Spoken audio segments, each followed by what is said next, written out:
ನಾಳೆ ಸೆಪ್ಟೆಂಬರ್ 26 ಶುಕ್ರವಾರದ ದಿನ, ನವರಾತ್ರಿಯ 5ನೇ ದಿನ.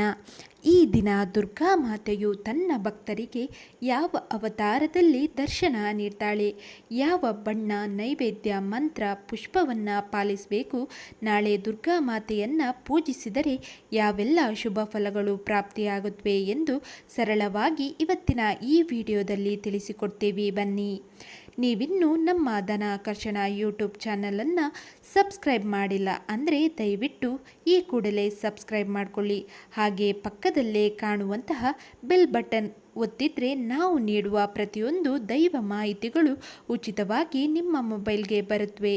ನವರಾತ್ರಿಯ 5ನೇ ದಿನ ಮಾತೆಯು ತನ್ನ ಭಕ್ತರಿಗೆ ಸ್ಕಂದ ಮಾತೆಯ ಅವತಾರದಲ್ಲಿ ದರ್ಶನ ನೀಡ್ತಾಳೆ. ಹಿಮವಂತನ ಮಗಳಾದ ಶೈಲಪುತ್ರಿ ನಂತರ ಶಿವನನ್ನು ಆರಾಧಿಸಿ ಪೂಜಿಸಿ ಮೆಚ್ಚಿಸುವಂತಹ ಬ್ರಹ್ಮಚಾರಿಣಿ ನಂತರ ಭಯಂಕರ ಸ್ವರೂಪದ ಶಿವನನ್ನ ಮದುವೆಯ ಮಂಟಪದಲ್ಲಿ ಅದೇ ಸ್ವರೂಪ ತಾಳಿ ಒಲಿಸಿಕೊಳ್ಳುವ ಚಂದ್ರಘಂಟ ದೇವಿ 5ನೇ ದಿನದಂದು ದೇವಿಯು ಸ್ಕಂದಮಾತೆಯಾಗಿ ಕಾಣಿಸಿಕೊಳ್ತಾಳೆ. ಸ್ಕಂದಮಾತಾ ದೇವಿಯು ಬುಧ ಗ್ರಹನ ಮೇಲೆ ಆಧಿಪತ್ಯವನ್ನು ಹೊಂದಿರ್ತಾಳೆ. ಶುದ್ಧ ಮನಸ್ಸಿನಿಂದ ಭಕ್ತಿಯಿಂದ ಯಾರು ನಾಳೆಯ ದಿನ ಈ ದೇವಿಯನ್ನು ಆರಾಧನೆ ಮಾಡ್ತಾರೋ ಅವರಿಗೆ ದೇವಿಯು ಹೆಸರು, ಸಂಪತ್ತು, ಸಮೃದ್ಧಿಯನ್ನು ಕೊಟ್ಟು ಕರುಣಿಸ್ತಾಳೆ. ಜನ್ಮ ಕುಂಡಲಿನಿಯಲ್ಲಿ ಬುಧನು ಪ್ರತಿಕೂಲ ಸ್ಥಾನದಲ್ಲಿದ್ದರೆ ಉಂಟಾಗುವಂತಹ ತೊಂದರೆಯನ್ನು ದೇವಿಯು ನಿವಾರಿಸಿ ಅನುಗ್ರಹವನ್ನು ನೀಡ್ತಾಳೆ.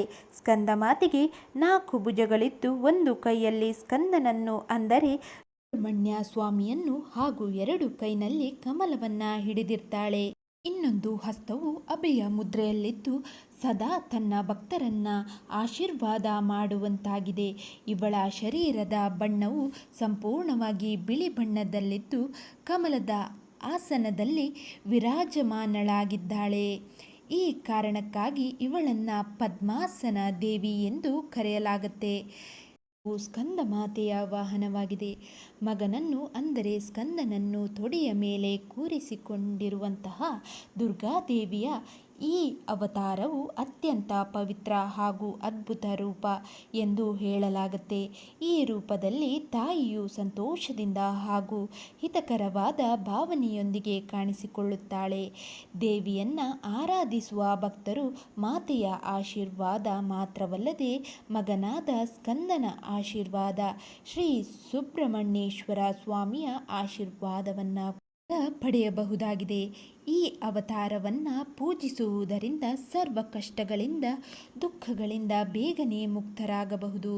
ಯಾರು ಈ ಸ್ಕಂದ ಮಾತೆ, ಈಕೆಯ ಶಕ್ತಿ ಎಂಥದ್ದು ನೋಡುವುದಾದರೆ ತಾರಕಾಸುರನ ಎಂಬ ರಾಕ್ಷಸನು ದೇವತೆಗಳಿಗೆ, ಭೂಮಿಯ ವಾಸಿಗಳಿಗೆ ತೊಂದರೆ ನೀಡುತ್ತಿರುತ್ತಾನೆ. ತಾರಕಾಸುರನು ಬ್ರಹ್ಮನವರ ಬಲದಿಂದ ಕೊಬ್ಬಿರುತ್ತಾನೆ. ಶಿವ ಪಾರ್ವತಿಯರ ಕಂದನಿಂದ ಮಾತ್ರವೇ ತನಗೆ ಮರಣವೆಂದು ಅವನು ಭಾವಿಸುತ್ತಾನೆ. ಕಂದ ಅಥವಾ ಷಣ್ಮುಖನು ಜನ್ಮ ತಾಳುತ್ತಾನೆ. ಈ ಷಣ್ಮುಖನನ್ನೇ ದೇವ ಸೈನ್ಯಕ್ಕೆ ಸೇನಾನಿಯಾಗಿ ಮಾಡಿ ದೇವತೆಗಳು ಷಣ್ಮುಖನ ಹಿಂದೆ ನಿಲ್ಲುತ್ತಾರೆ. ತಮ್ಮ ಶಕ್ತಿಯನ್ನು ಷಣ್ಮುಖನಿಗೆ ಶಕ್ತಿಯಾಗಿ ನೀಡುತ್ತಾರೆ. ಷಣ್ಮುಖನನ್ನು ದೇವಸೇನಾ ಸಮೇತನಾಗಿ ತೆರಳಿ ತಾರಕಾಸುರನನ್ನು ಘೋರ ಯುದ್ಧದಲ್ಲಿ ಕೊಂದು ಮರಳುತ್ತಾನೆ.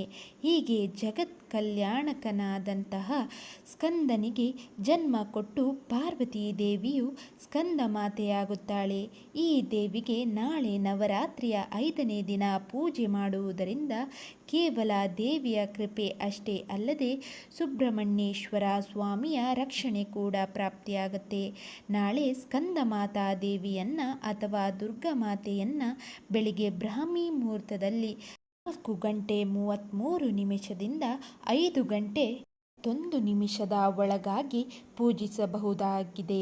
ಈ ಸಮಯ ಬಿಟ್ಟರೆ ಅಭಿಜಿತ್ ಮುಹೂರ್ತ ಬೆಳಿಗ್ಗೆ 11 ಗಂಟೆ 47 ನಿಮಿಷದಿಂದ 12 ಗಂಟೆ 35 ನಿಮಿಷದೊಳಗೆ ಪೂಜೆಯನ್ನು ಮಾಡಿಕೊಳ್ಳಬಹುದು.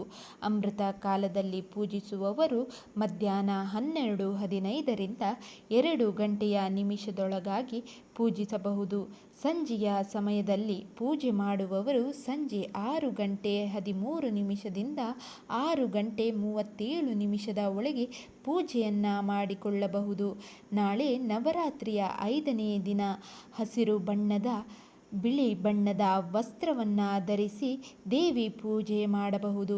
ದೇವಿಗೂ ಕೂಡ ಹಸಿರು ಅಥವಾ ಬಿಳಿ ಬಣ್ಣದ ಸೀರೆ ರವಿಕೆ ಕಣವನ್ನು ಅರ್ಪಿಸಿ ನಮಸ್ಕಾರ ಮಾಡಿಕೊಳ್ಳಬಹುದು. ನಾಳೆ ಸ್ಕಂದ ಮಾತೆಗೆ ಕಮಲದ ಪುಷ್ಪ, ಗುಲಾಬಿ ಪುಷ್ಪ, ಕೆಂಪು ದಾಸವಾಳದ ಪುಷ್ಪವನ್ನು ಪೂಜೆಗೆ ಬಳಸಬಹುದು.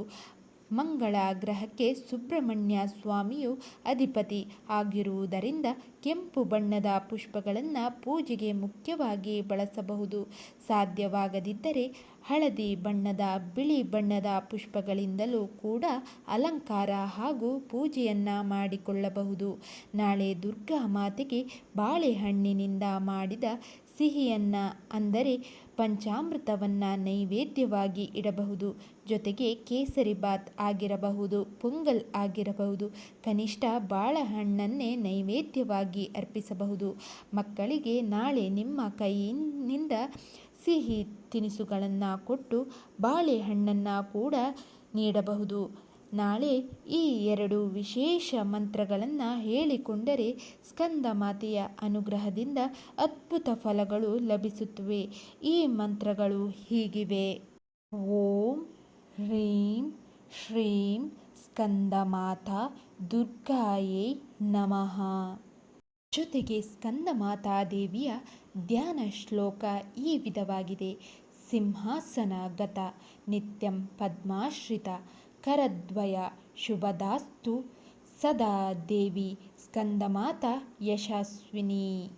ಈ ದಿನ ಮನೆಯ ಸಮೀಪದಲ್ಲಿ ಇರುವ ಗ್ರಾಮ ದೇವತೆಯ ಆಲಯಗಳಿಗೆ ತೆರಳಿ ದುರ್ಗಾದೇವಿಯ ದರ್ಶನವನ್ನು ಮಾಡಿ ನಿಮ್ಮಲ್ಲಿರುವ ದುರ್ಗುಣಗಳನ್ನು ದೂರ ಮಾಡಿ ಸನ್ಮಾರ್ಗದಲ್ಲಿ ನಡೆಯಲು ಶಕ್ತಿ ಹಾಗೂ ಅನುಗ್ರಹ ನೀಡು ತಾಯಿ ಎಂದು ಮನಸಾರೆ ಬೇಡಿಕೊಂಡು ಬನ್ನಿ. ನವರಾತ್ರಿಯ ದಿನಗಳಲ್ಲಿ ದೇವಿ ದೇವಾಲಯಗಳಲ್ಲಿ ತುಂಬ ಚೆನ್ನಾಗಿ ಅಲಂಕಾರ ಹಾಗೂ ಪೂಜೆಗಳು ಜರುಗುತ್ತವೆ. ಆ ದೇವಿಯೇ ಭಕ್ತರಿಗಾಗಿ ಒಂದೊಂದು ದಿನವೂ ಒಂದೊಂದು ಅಲಂಕಾರದಲ್ಲಿ 9 ದಿನಗಳ ಕಾಲ ದರ್ಶನವನ್ನು ನೀಡ್ತಾಳೆ. ಆದ್ದರಿಂದ ಸಮಯ ಮಾಡಿಕೊಂಡು ದೇವಿಯ ದರ್ಶನ ಮಾಡುವುದನ್ನು ಮರೆಯಬೇಡಿ. ನೋಡಿದ್ರಲ್ಲ, ನವರಾತ್ರಿಯ 5 ದಿನ ಯಾವ ರೀತಿಯಾಗಿ ದುರ್ಗೆ ಪೂಜೆಯನ್ನು ಮಾಡಿಕೊಳ್ಳಬೇಕು ಅಂತ ಇವತ್ತಿನ ಈ ವಿಡಿಯೋದಲ್ಲಿ ತಿಳಿಸ್ಕೊಟ್ಟಿದ್ದೀವಿ. ಮುಂದಿನ ವಿಡಿಯೋದಲ್ಲಿ ನವರಾತ್ರಿಯ 6ನೇ ದಿನ ಪೂಜೆ ಹೇಗಿರಬೇಕು ಅಂತ ತಿಳಿಸ್ಕೊಡ್ತೀವಿ. ಅಲ್ಲಿಯ ತನಕ ನೀವೇನು ಮಾಡಬೇಕು, ಈ ವಿಡಿಯೋಗೆ ಭಕ್ತಿಯಿಂದ ಲೈಕ್ ಅನ್ನು ಮಾಡಿ, ಹಾಗೆ ಕಮೆಂಟ್ ಬಾಕ್ಸ್ನಲ್ಲಿ ಜೈ ದುರ್ಗಾ ಮಾತೆ ಅಂತ ಕಮೆಂಟ್ ಮಾಡೋದನ್ನು ಮರಿಬೇಡಿ. ಹಾಗೆ ಈ ವಿಡಿಯೋವನ್ನು ಪ್ರತಿಯೊಬ್ಬರಿಗೂ ಶೇರ್ ಮಾಡಬೇಕು. ಮತ್ತೆ ಮುಂದಿನ ವಿಡಿಯೋದಲ್ಲಿ ಸಿಗೋಣ. ನಮಸ್ಕಾರ.